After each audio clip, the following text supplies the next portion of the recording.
What's up, anime fans? This is your boy Raysean from the Raysean Gadson Anime Podcast, or RGAP for short. And on today's episode, we have a special guest, Sean Chiplock, the voice behind some of your favorite characters from Hunter x Hunter, Kuroko no Basket, Dragon Ball Super, and One Punch Man. We'll be diving deep into the world of voice acting, exploring his personal journey and also his achievements, giving you the inside scoop on how you can break into the industry. So if that got you buzzing with excitement, sit back, relax, and enjoy the ride. And hey, don't forget to like and subscribe wherever you're listening. And as soon as that title is in your hand, you can lecture, teach, and advise. Or start up a martial arts school. It's time for me to show him that within the four sides of this square stage, I rule. I'm gonna freaking murder you, Midorima! What kind of jerkwad just up and ditches their friend in heavy traffic like that? I'm going to show them what true hatred is. Those who use others and toss them aside will know fear. And you're going to help me do it. What? We're not salesmen. Each of us are heroes who outrank you. Sorry. You're looking at the Class B Rank 1 hero. Before we get started, I want to allow my guests the opportunity to introduce themselves. Basically tell everybody where you're from, what you do, and also tell us your top 2 favorite anime fights. Okay. Hello, I am Sean Chiplock. I am a professional voice actor who has been in the craft since 2007, has been doing it full time since 2013. I currently live in Southern California. I deal with traffic way more than the average human being should have to deal with in a lifetime every week. And my favorite 2 fights that I have seen so far in anime. See, that's the problem in anime, because I just saw another clip from the Bad Guys film earlier today on Twitter, and that fight scene is so good. It's so good. Okay. We'll have to check that out. In anime. I have to say probably one of my favorites of all time has probably been from like the Full Metal Alchemist film, Conqueror of Shambhala. Okay. Just because it had more fluid animation at that point, because obviously they're gonna glitz it up a little bit when it comes to a film production, and I guess both of them would be from films. We'd have one that's more dramatic, which would be Full Metal Alchemist: Conqueror of Shambhala, and the other has to be from one of the newer Dragon Ball films. It has to be, whether it was the Broly film or whether it was Dragon Ball Super with the fight between Goku and Frieza. Like, at that point, it wasn't just about production quality. It wasn't just about an epic fight between, 2 iconic characters. This was a film that was a love letter to how far Dragon Ball Z had come, since the earliest days. You could tell it was multiple factors. It wasn't just about it being Dragon Ball Z. It wasn't just about the community. It wasn't just about it being between 2 characters that have been rivals for literal decades at this point. It was all of them combined, and the animation team understood the assignment and said, we are going to leave people leaving the theater going, that was the hypest goddamn shit of this entire year, So the answer was in front of me this whole time. It was staring me in the face, and I was worried I wouldn't be able to answer it. So I'll give you that. I like mostly all the Dragon Ball Z fights that have been in movies. I even like the last previous one. Let me say Dragon Ball Super, because they have been Dragon Ball Super fights. The last one we seen with Gohan versus the Gammas was nice. I thought it was cool that they animated a lot of WWE moves into the fight. So I'm like, oh, we're getting to see Gohan doing a DDT and stuff like that. I'm thinking like, oh, this is pretty cool. Some old GIF images of like fights from Naruto and like what Bruce Lee movie or Jackie Chan movies that they borrowed directly from. Like, I wouldn't call them traced, but you could tell that they were using a fight scene as reference, And it's kind of cool when you can notice that and you'd be like, oh, I see where they picked that up. Pretty cool. Because like even with some of Goku movements, when he does the Dragon Fist and stuff like that, all those moves were created kind of by like Bruce Lee and everything. Right. I like also like the Broly fight. I think that fight is now one of the best fights they've done so far. The movements and the motions and the animations they give for Goku is amazing. Mm-hmm. But when I was coming up with my own list for this, and I was like, what are my 2 favorite fights? And just going off recently, on my podcast, we've been doing a Dragon Ball marathon, and I got to kind of rewatch the Frieza versus Goku fight, the original fight. And I want to say that I had to put that one on my list because that fight is very nice. I love the whole storytelling in that fight. One thing I will tell people is if you watched it on TV back in the day and time, go back and rewatch it and realize that the fight is not as long as you thought it was, because was that the origin of that piece of music that goes bum bum bum bum? Yep. that we would later come to is cement in our memory involving Goku in a Supreme jacket. Yep. That they I think they end up changing it in Kai, the music and stuff, but that's a whole nother subject. But right, man, that fight is amazing. And for some reason, when I used to watch it back in the day on TV and stuff, and I guess they used to have to re-air a lot of the episodes and stuff, I used to think Goku was charging up for like 20 episodes. And I was like, this is one of the longest fights in history. But when you actually watch it in order, it's pretty quick, pretty easy, digestible. For my next one, I went Naruto and Sasuke. Another OG fight. I think this fight is pretty good, especially at the end when you get to see all their abilities and everything they done trained up from the beginning, all used at the end, and kind of seeing the whole process of Naruto not even really trying his hardest, but kind of still winning this fight. Right. So I thought that was pretty cool. Is that a fight you've seen? Remind me the specific episode again, or the specific battle. It'll be Naruto versus Sasuke. This will be right after they just ironically, yes, but not the reason you think, because I wasn't the person who sat down and had watched all of Naruto, but because that fight was so iconic, because Twitter and Tumblr and all these other places were constantly sharing clips of like, remember this moment from this episode or this part of the fight? I'm not kidding when I say I Frankensteined together the whole fight because of clips shared on social media across different aspects of the fight.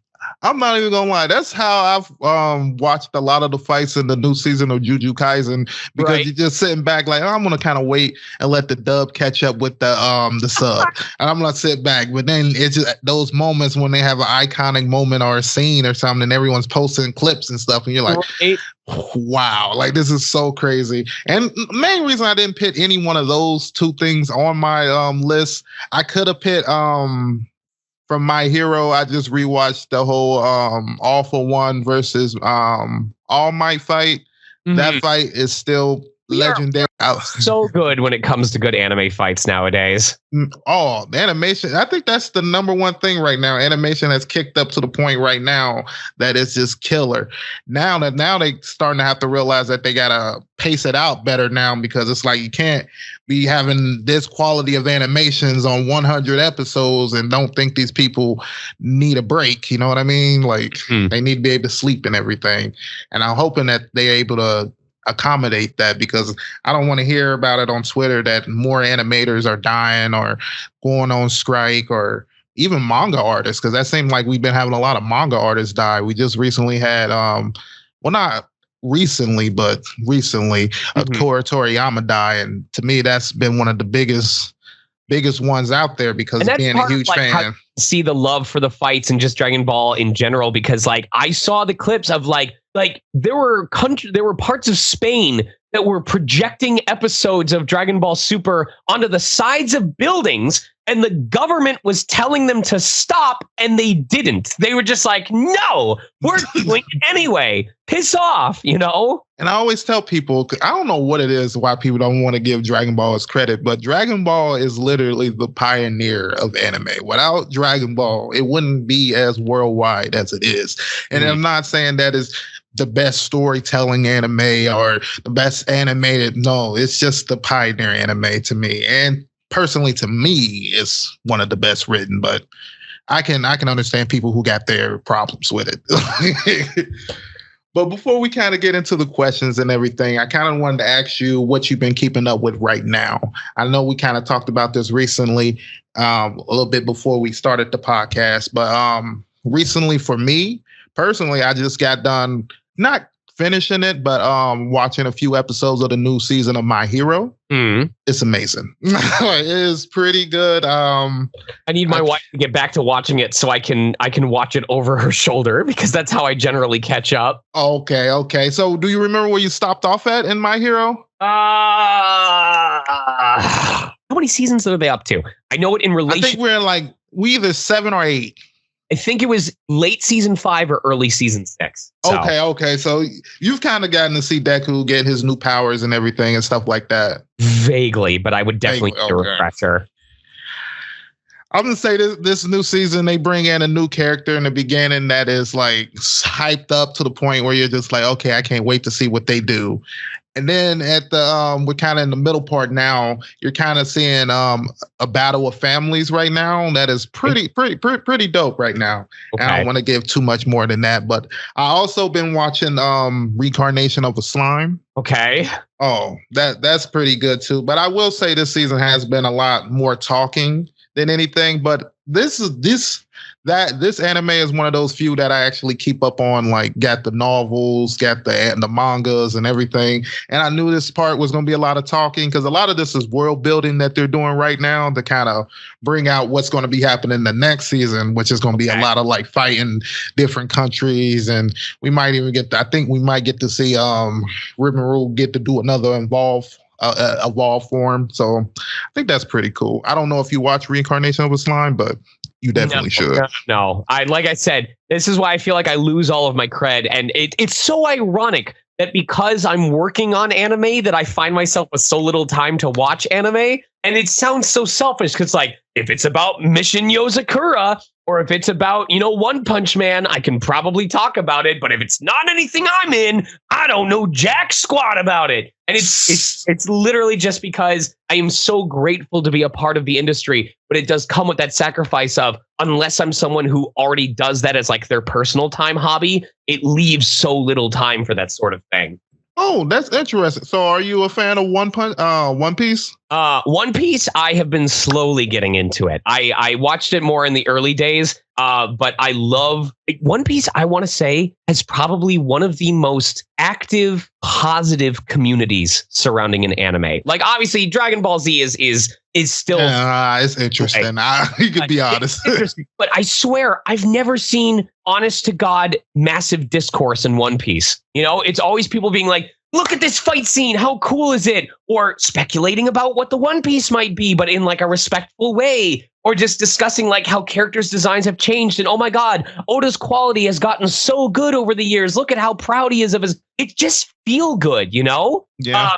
And even at the worst I have seen was discourse over the Gear 5 that Luffy unlocked, and how some of the animations, I've seen some people be like, oh my God, why does it look so stupid and cartoony? But almost immediately it was drowned out by the voices of people who actually watched the show going, God, isn't it fun to see Luffy acting like a child after everything that he's been through, and how everything is so Tom and Jerry cartoony, and he's willing to let loose and just smile and laugh about it all. And it makes me feel better about myself, because if Luffy is allowed to take things not seriously, why am I not allowed? I'm gonna learn to laugh at life trying to kick me and keep me down and stuff like that. The positivity is so infectious in that fandom. Yeah, and you see it in that fight in Wano with I can't even think of the guy he went against in that fight. I just remember the giant dragon.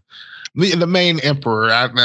That fight was amazing. I liked the whole transformation. I think the only Discord I actually seen on that is when they were trying to you had some fans trying to equate that to the first Super Saiyan transformation, and you just got two communities fighting right there. I don't know. It's legendary, but let's not pit it right there. You know what I mean? Let's not jump the horse right there. But I feel that.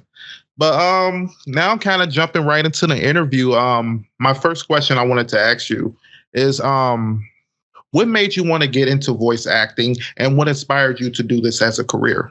What got me into voice acting was realizing that the thing that I was so addicted and attached to had actual people behind it. I was the kid who would stay up super late watching Adult Swim, having it on in the background while I was doing late night stuff like Maple Story or Neopets dailies. and then learning that there were actual people in booths recording for these characters, it was a natural progression point where it's like, oh, I could be a part of this thing that I enjoy so much. I would like to be a part of the thing that I enjoy so much. And then what helped develop it into a sense of I would like to do this as a career was just on the rare occasions when I would take a big leap in something, when it was helping with a senior thesis project that required VO or competing in AX Idol. The feedback was so immediate and so positive that it was kind of like a proving point of, yes, you can do this, and you can do it in a way that entertains other people as well, not just yourself. And that was kind of the encouragement that I needed to actually say, all right, I'm going to try and do this professionally as a career,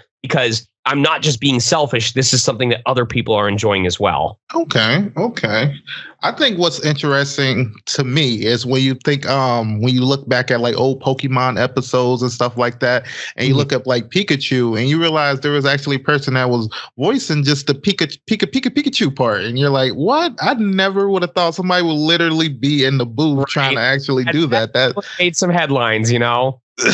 that is pretty cool, and to me is a dedication to work right there, because I don't know, like if someone gave me a script and it was just Pika on there, and I'd be like, oh, so am I supposed to do this with a lot of passion, or like I don't know what you want from me from here, but I see. Moving on to my next question.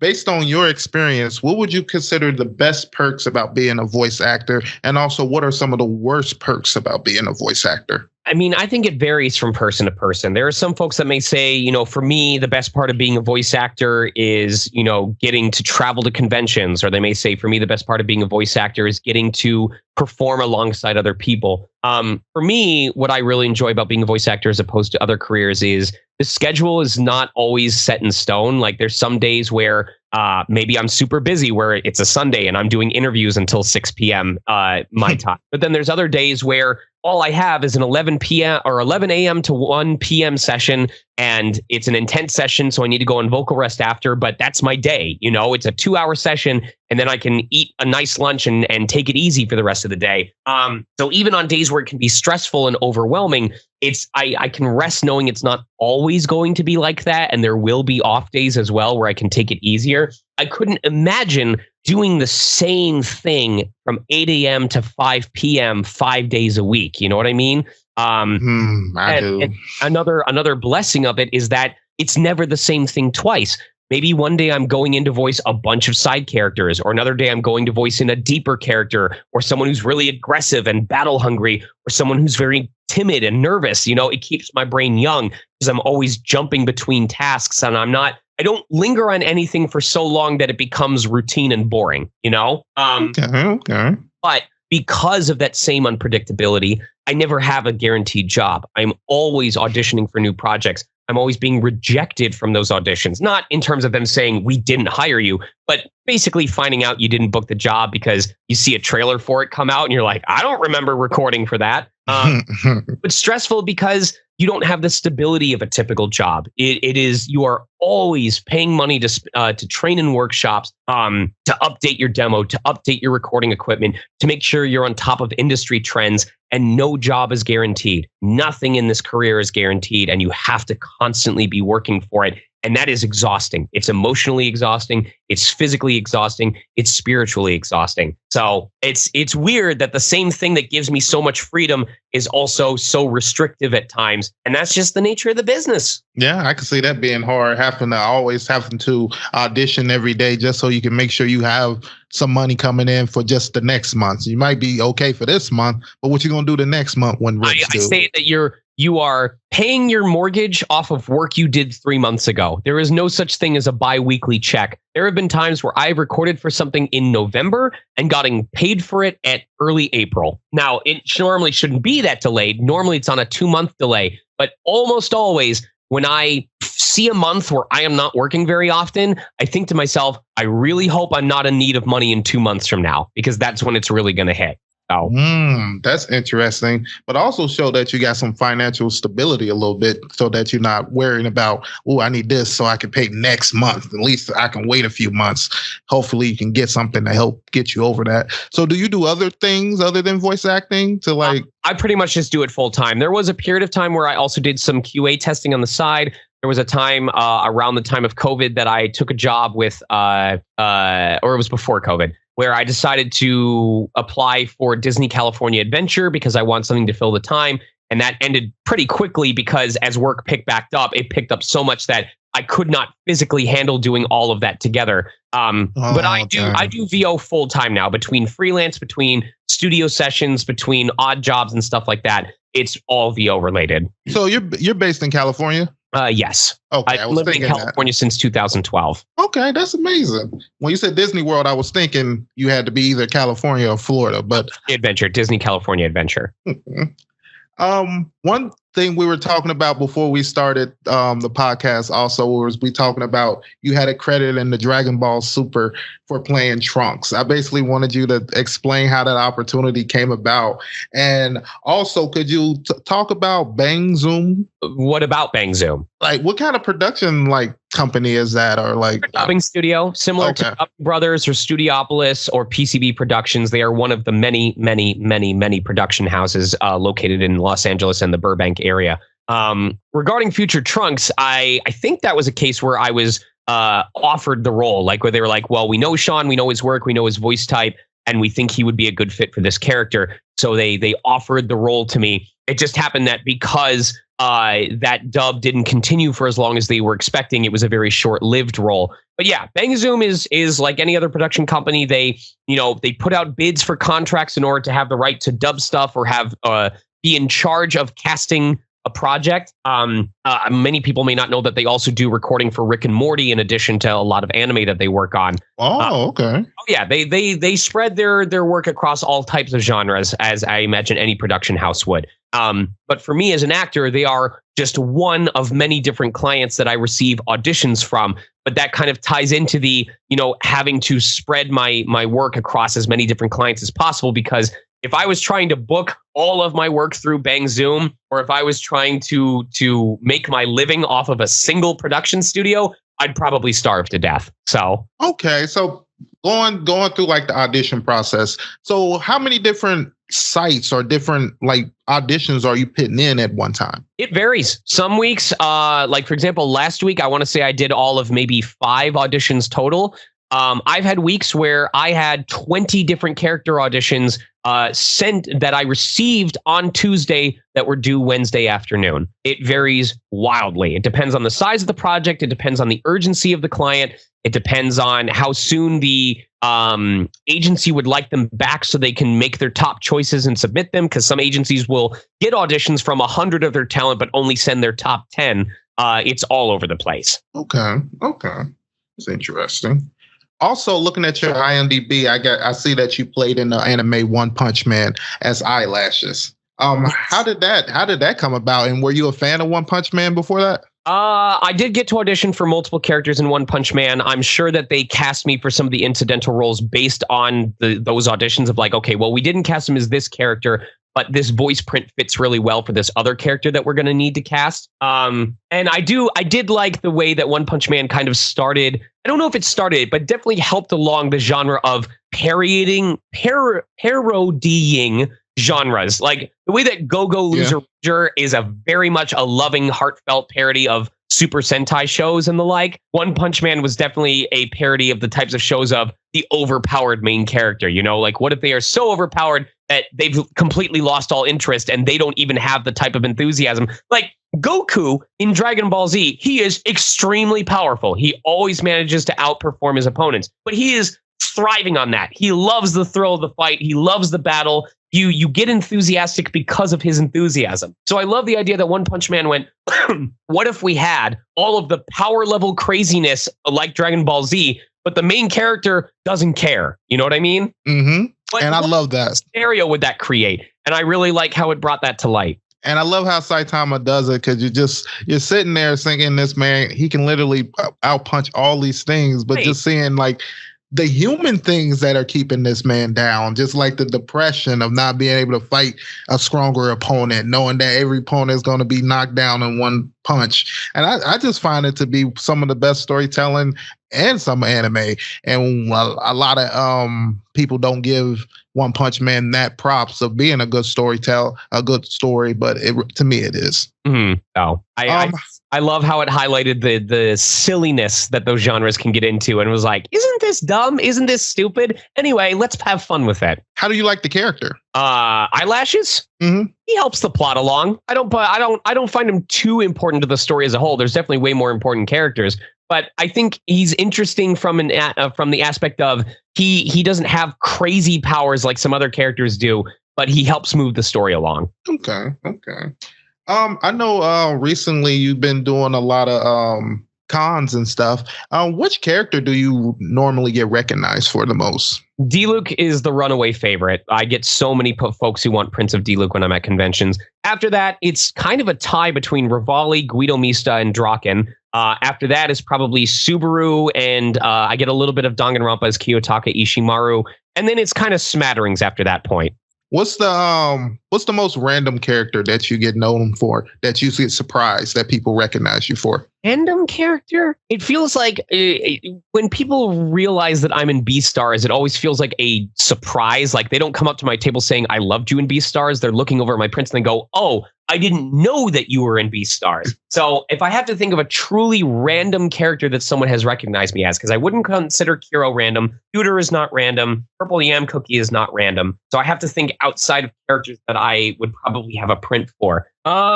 This one's a good question. I have my BTVA up, so I'm going to browse real quick and see. Probably Bruno Bangknife. I've had people bring up Bruno Bangknife from Burn the Witch, which was, kind of Tite Kubo's like offshoot series that he explored. And I don't feel like enough people know about it. I'm always surprised when someone brings it up because I'm like, oh yeah, I forgot that exists. Either that or Frankenstein from Noblesse.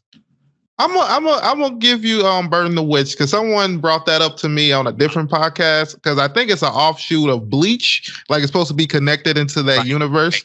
So I was like, oh, I didn't even know that even existed. I think it is like 1 or 2 episodes out. I do need to give that a look at it. But I think the whole different concept is like it's magic or something or. Okay, so that's pretty cool. I want to see how that even ties into the same universe, or is this 2 separate universes? But I think somebody told me they're in the same thing. So it's like, what? That's crazy. Right. Moving on to my next question, going off of that. Out of all the performances that you have done, which one do you consider your best? My best. See, that's a lot of people ask, which is your best, which is your favorite? And it's impossible for me to answer that question because every role is important to me for some reason. And there's multiple reasons for that. One is because I want to stay humble. I don't ever want to become complacent and be like, yeah, this new role was okay, but it still doesn't hold a candle to my favorite or my best role. I want every role that I do to be a new exploration of my abilities as an actor and my growth as an actor along the way and through the years. Reason number 2 is because roles challenge me in different ways. Even if we look at just Breath of the Wild, The Great Deku Tree was a challenge in accessing a lower part of my range to play a character that people would not expect me to play. Because when they were casting for Great Deku Tree, they were probably looking for a very deep, very baritone voice. I do not have a deep baritone voice. So to make up for that, instead of going very deep and very low, I had to be willing to go wise and elderly and wispy. I know that there's people that could go lower than that in terms of pitch, but I had to go within my means, within my vocal range, Rivali was a case where I didn't know very much about the character. I had to rely on the director to guide me where they needed me to go until I felt comfortable taking over the reins. And then Teba was a case where like Teba as a character is not that big a deal in the grand scheme of Breath of the Wild, Tears of the Kingdom. Even in Tears of the Kingdom, it's more about Tulin than it is about Teba, right? True. You'd agree with me if I said that in the grand scheme of Breath of the Wild, Tears of the Kingdom, Teba is not that important a character, right? Yep, I agree with you. And yet, Teba was the character where when they showed me his character design, I said to the director and to Nintendo, I know what he sounds like to me. I know what I want to do for his voice.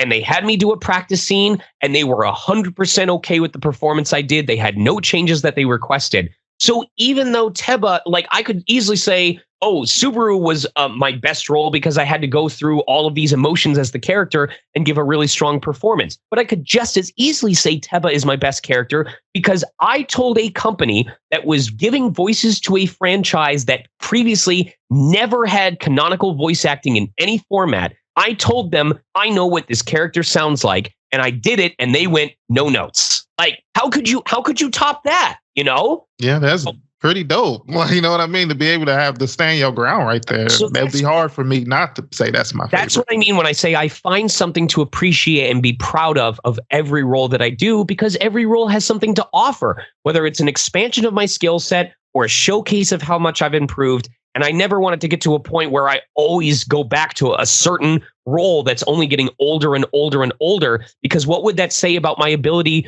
to set the bar higher with the next role that I do? Wow. I like that. I like that way of thinking. And then it also doesn't kind of limit you because, you know, if you do kind of say this is my specific role, it could kind of pigeonhole you into people thinking that's what you do. You know what I mean? Right. So I can understand that. But going off of that, what would you consider your top 3 favorite vocal performances that aren't you? Favorite and why? Performances that aren't me? Yes.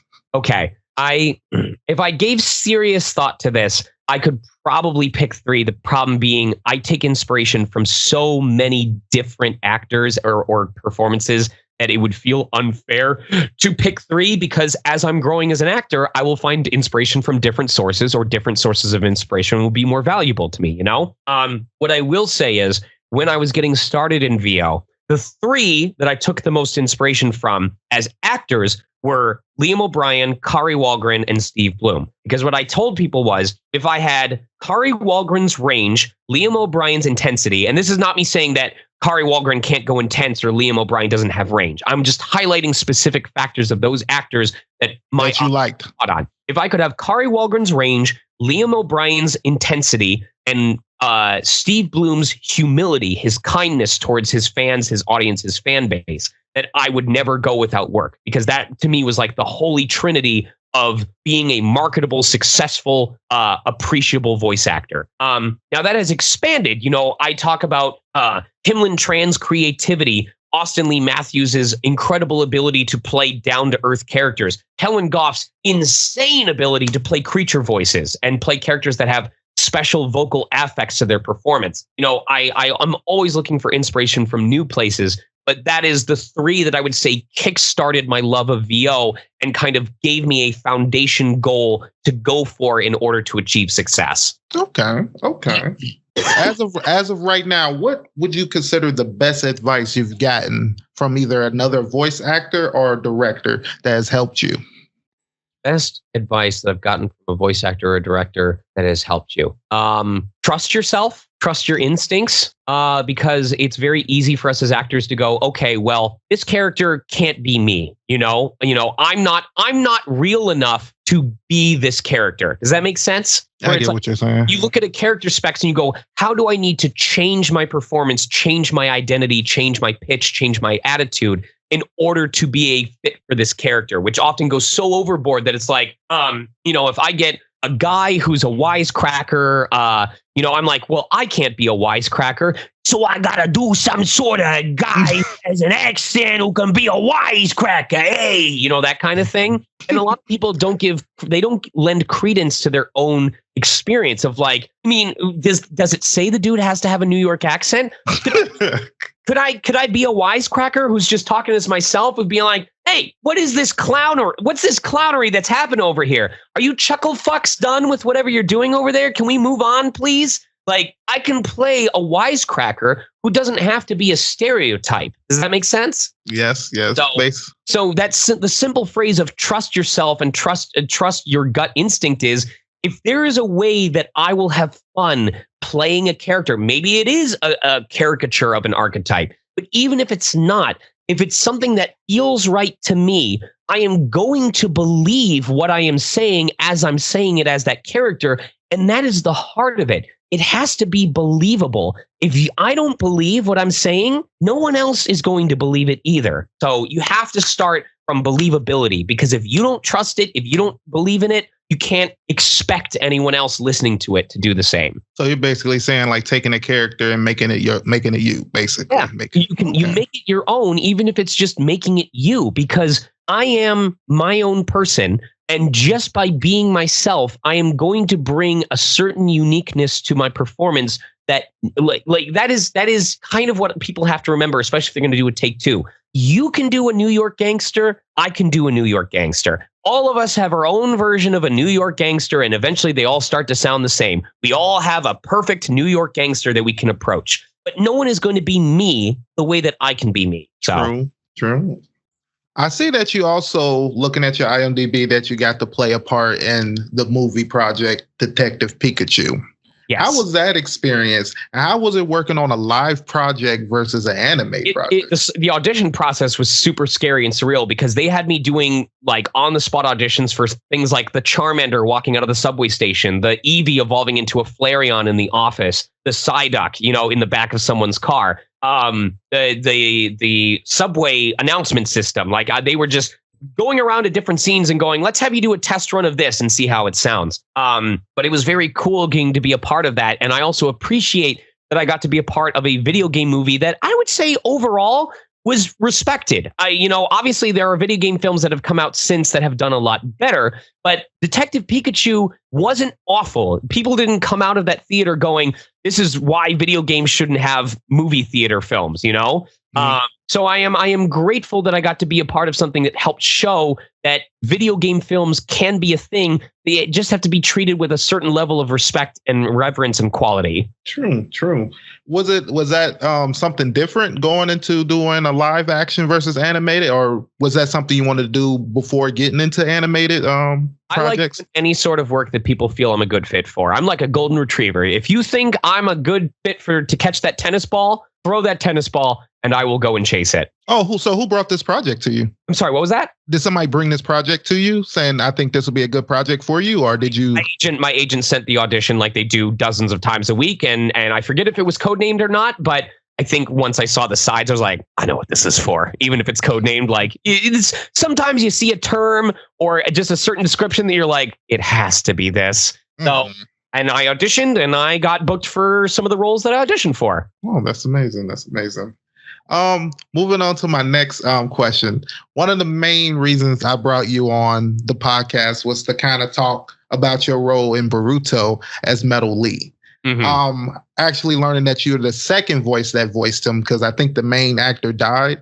Yes, it was Lee Kometz. Which I didn't know. I condolences. I basically wanted to ask you, how was it taking over that role? And were you familiar with Naruto before doing so? I was familiar with Naruto. I'd mostly known of it through Shippuden, but I was aware that Boruto was kind of a geared towards younger audiences, where the stakes would get intense, but they weren't as dark and foreboding as Naruto and especially Shippuden got at times. Or I should say Shippuden. For Boruto, I wasn't focused on trying to replace and replicate Billy Kometz's voice. I did obviously take inspiration from how he approached the character. Like I gave Metal Lee a little bit of like a younger child rasp in addition, but it was more important to just kind of match the attitude, match the environment, and then figure out how it fit within my own voice profile so that I wasn't hurting myself doing the voice. So I honored his legacy, but obviously didn't try to revive someone who deserved to be allowed to pass on. I had to make it my own and carry on his legacy in a respectful way. Okay. So is that still a part that you hold, or you just did it for a few episodes or something? Technically, although I haven't recorded for it in quite some time. So I don't know if just the show isn't continuing or if the character hasn't returned. I'm not sure what's going on with that. I'm gonna just say I think it's the character hasn't returned, because I don't think I've seen Metal Lee in a while. So okay. One of my main reasons I kind of wanted to bring you on, because I brought in Brian Donovan a while ago, and he's the voice of Rock Lee, and I was like, oh, it'd be kind of cool to kind of do the whole family. So when I was looking up for Metal Lee, I found out that the first actor had died. Then I had found out that you came in and did his voice. But then when I was looking at your IMDb, I was like, wow, this person's done so many projects and games and everything. And that's kind of moving on to my next question. It's kind of like, I I see you've done a whole lot of different voices for huge games such as Pokemon, Zelda, and Spider-Man and everything. How did those projects come about? And are you more of a fan of doing gaming projects versus animated anime projects or something? I enjoy them for different reasons. Gaming projects can tend to give you more freedom in how you deliver a line because they're not always specifically timed to lip flaps or other stuff. But anime, I really enjoy the visual accompaniment. I like that there's no question about what's happening at the moment because I'm a very visual learner. So I enjoy them for different reasons. In terms of how projects come about, there's a very common thread, regardless of whether it's from a freelance job or from an agency. What will happen is if I'm on an audition roster, if I'm on a talent roster for a studio and they get a contract to dub a project, often the casting director will look at the characters that need to be cast, look at their talent roster and go, who do I feel can give competitive or fitting reads for this character based on the character type? And then we'll send out audition sides to talent based on that. So there are some projects where I've gotten only 1 or 2 character sides to read for, even though I know that this project is going to have dozens of roles. And there's projects where I've been given 20 and they either say you can pick up to 3 or they say submit for as many as you feel you're a good fit for. But at the end of the day, it's a very common thread. If I'm on a talent roster and they feel like I might be a good fit for a character, they'll send me audition sides for that character or those characters. I send in my auditions for the characters I want to read for, and then the client decides who they want to cast as what. So which character have you gotten that you haven't had to read for? Like the director was like, I know this guy, he's going to be the best voice for this character. Ironically, Mishima Yuki from Persona 5 was an example of that. Okay, that's pretty cool. And do you take those opportunities different? Like, okay, the director really wanted me for this. He knew my voice. I didn't have to audition. Let me go in here and give this my A game or something like that. Right. Or if I've worked with a client enough that they go, we understand Chiplock and we know that he can do this type of archetype well. So if you will save us the time and allow us to cast for you instead of forwarding auditions, we can speed up this process for you. Mm-hmm. Do you think voice actors get enough credit? Get enough credit in regards to what? In terms of, people know who they are, they get paid enough for what they do and stuff like that. God, it's a very like, obviously if we felt like we were getting paid enough for our efforts, we wouldn't have cases where there's, union arguments or strikes like what happened in 2016. I especially feel when it comes to residuals that we are not getting our due payments. I feel like there's a lot of active effort between actors to improve rights. I feel like we've made a lot of progress. It's all over the place. I do think in general, on the whole, that industries are not properly compensating actors for the level of profit that they are making. I know that people make the argument of, well, if actors are getting so much extra payment, why aren't, the game designers getting more payment? Why aren't the artists and the musicians getting more payment? And what we're trying to express is, you're right. Why aren't they? We are only an actors union. We only deal with matters concerning actors. We would love for game developers and artists and designers and environmental and concept artists, we would love for them to also unionize and also get better pay for themselves. But that is something they have to do because we are not that. We are actors. Does that make sense? Yes, it's kind of like getting mad at somebody for knowing their worth. Learn yours, and then we can both for it. So it is not a case of we got ours, forget you. It is us going, we are trying to fight for better pay and better rights so that you have proof that you can get that for yourself. And then we can encourage and support you to also get that for yourself. True. So how do you feel like when you go to cons? Do you feel like you get celebrated enough, or do you feel like you should be celebrated more? Or I don't have any expectations. I am already spoiled rotten by the fact that I get to travel to a different place, have my room and board paid for, possibly have my meals covered for, in addition to my travel, and sit at a table signing pieces of paper while people praise me for the jobs that I've done. In fact, the only way that I feel like I'm able to make it up to them is because those folks aren't just coming here to pay money for an autograph. They're there for an experience, for an interaction with me. So I try to leave them feeling like the time they spent waiting to talk to me was worth their time. But I make no expectations about how much people should be praising me or how much I should be celebrated. I am just there to give folks something to do. You know what I mean? So I just feel like anything beyond that borders on being narcissistic, and I'm just happy to be there. I am honored beyond words that I'm allowed to make money from sharing my stories of my experiences as a voice actor. And whatever happens from there, it's all bonus, you know? Okay. What emotion do you find hard to portray voice acting? Crying is hard because either it sounds realistic or it sounds fake as hell. There's no in between. You can blow your voice out screaming if you really want to, but you have to own it if you want to sound genuine when you're crying. So, that's interesting because I haven't heard that one.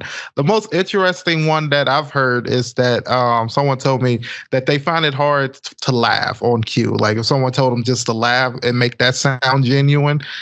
I feel like these kind of sound similar in sense of like trying to do it on the spot. Maybe that's why crying's harder for me, is because it's easy for me to find stuff funny and to laugh off stuff, but it's very hard for me to find stuff sad enough that I cry. So for my next question, basically, do you believe AI is a threat to voice acting?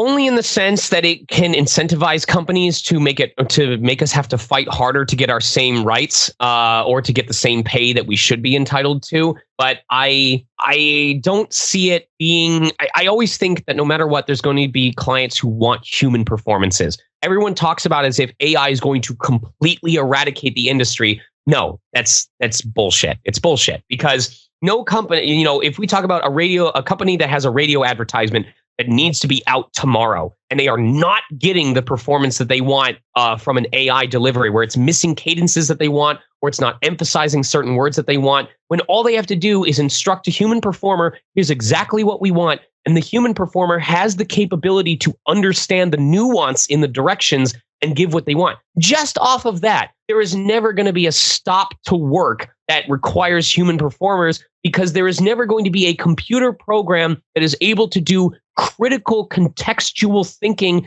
interpretation, and analysis beyond input-output of a computer program. True.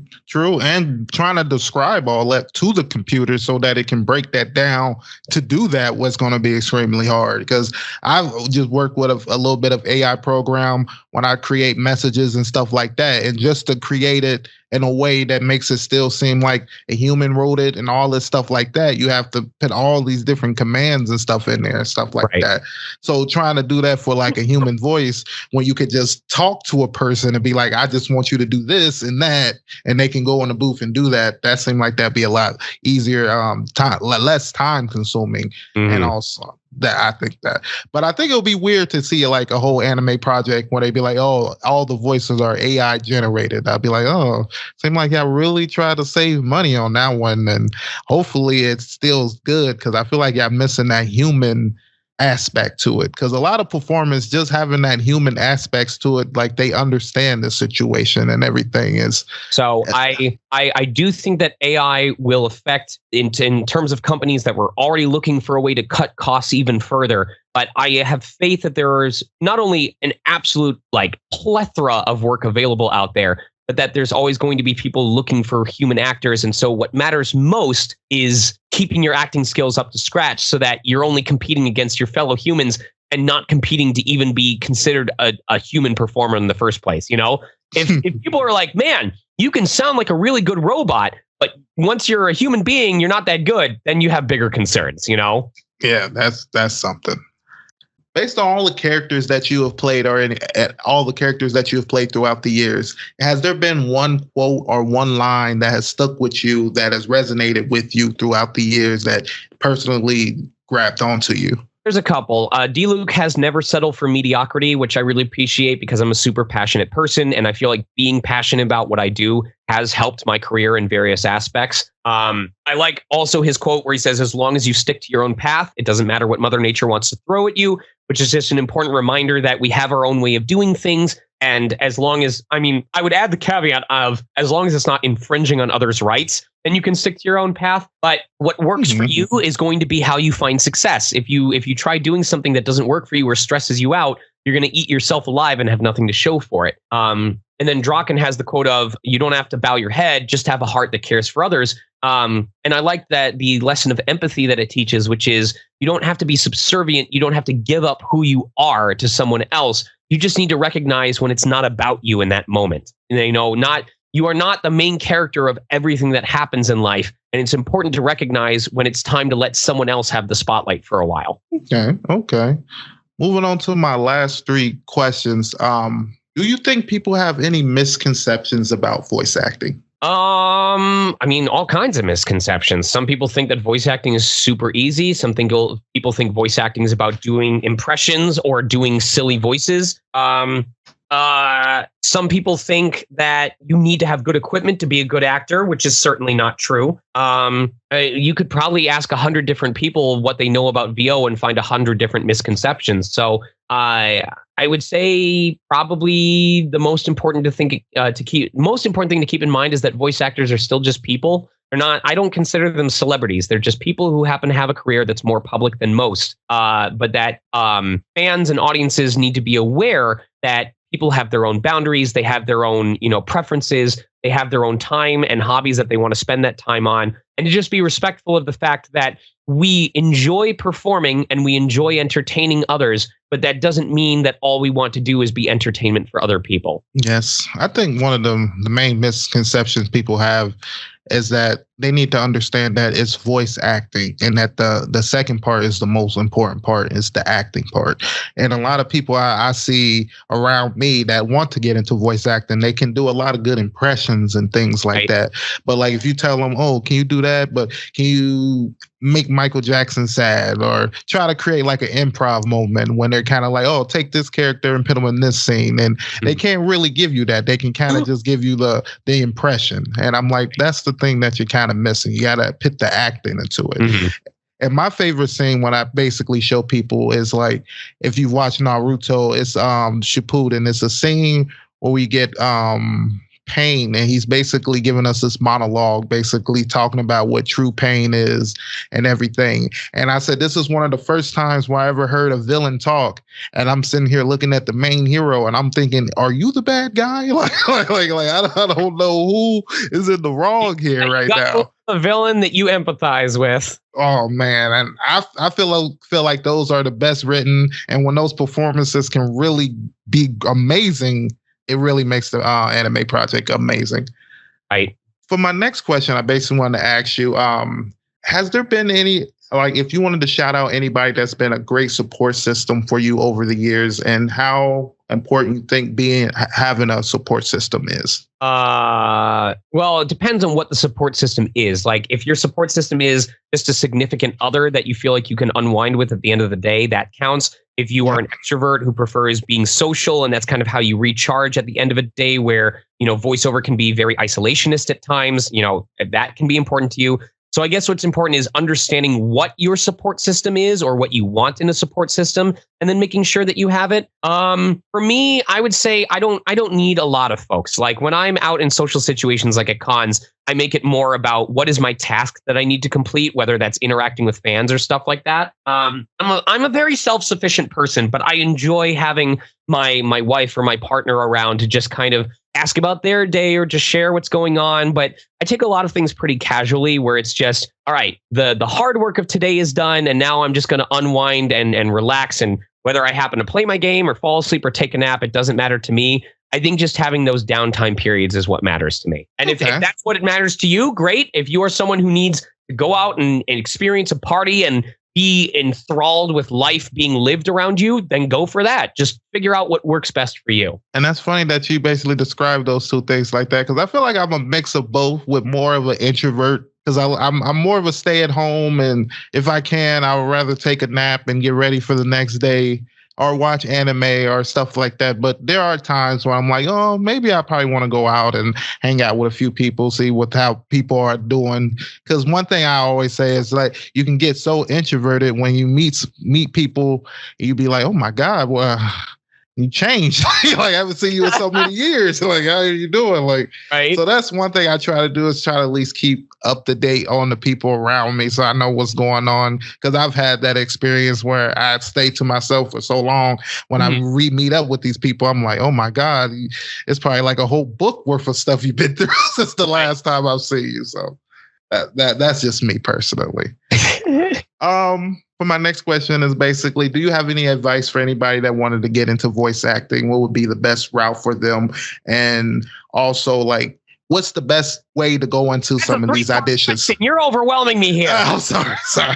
If you want to get involved in voice acting, first thing I would do is go to iwanttobeavoiceactor.com. Okay. There's so much information there from someone who is a extremely prolific actor in the industry that is actively working on projects, so they know what they're talking about. I would also say get involved in online communities, especially the Voice Acting Club, because what people call networking is really just building a relationship with people who have a similar interest as you, which happens to be tied to what you want to do as a career. So it's not about connecting with people who can get you work. It's about building friendships with people so that you can help each other out in your personal pursuits. So those are really the main two. Educate yourself and start getting involved. And for that, I recommend iwanttobeavoiceactor.com and Voice Acting Club. Okay.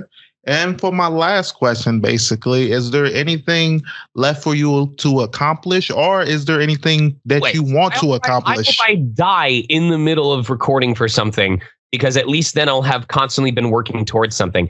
I feel like if I ever reach a point where I'm like, I think I've done all there is to do and learned all there is to learn, one, no, I'm wrong. I'm already wrong. And two, I'll have lost the will to live because I've become complacent. So no, my hope is to always have a goal to work towards or something to improve, because that's what keeps me interested, keeps me waking up, and keeps me staying invested in my own future. So what's something that you haven't done that you would want to do? I've done it before, but I haven't had the chance to do it for quite a while. I'd like to host for GDQ again, for Games Done Quick, which is literally starting right now. It started today and runs for the next week. I thought it was an incredible experience. I had a wonderful time with the game player, the host that I was playing off of. And if I ever get the chance to do it again, I would be over the moon. So. Okay. And with that basically ends our episode for today. But before we go, I threw in this little segment where it's like, I don't know if you have a question for me or for another voice actor that may come on. If I have a question that I would want to give to someone who may come on in the future. That's another voice actor. Yep. What is the hardest lesson you unexpectedly had to learn in VO, and how did you eventually overcome it? Okay. When someone answers that question, I will basically send you an email to that episode. Okay. Sounds good. And with that, we end today's episode. I want to thank my guests for coming on and chatting it up with me. I had a lot of fun, learned so much more about the industry of voice acting, and hopefully you listeners did too. But before we close out, I just want to allow my guests the opportunity to plug themselves and tell the audience where they can find you. Main two areas you can find me is on Twitter at VA Sonic Mega, or on Twitch at just Sonic Mega, SONICMEGA. And if the question is, would you come to a con near me? The answer is absolutely yes. I just need to get invited first. So please reach out to your local events and let them know that you would love to have me. I promise you, I have lots and lots and lots of good reviews to back up my ability to make your event a fun one. Okay. Oh, with that, have you been to Ohio? I have several times. Okay. Next time you come this way, you have to let me know so I can come and see you. Okay. Well, it's been for personal trips, not for business stuff. But is there a certain con that you would want to attend? Yeah, there's the Ohio. It's one in my Pacific place in Cincinnati. It's called the Ohio Con, and then there's a bigger one. I think it's Dragon Con or something like that. I can't think of exactly the name of it, but I'm going to try to get a hold of them and see if I can get you invited. Right. And with that, I just want to say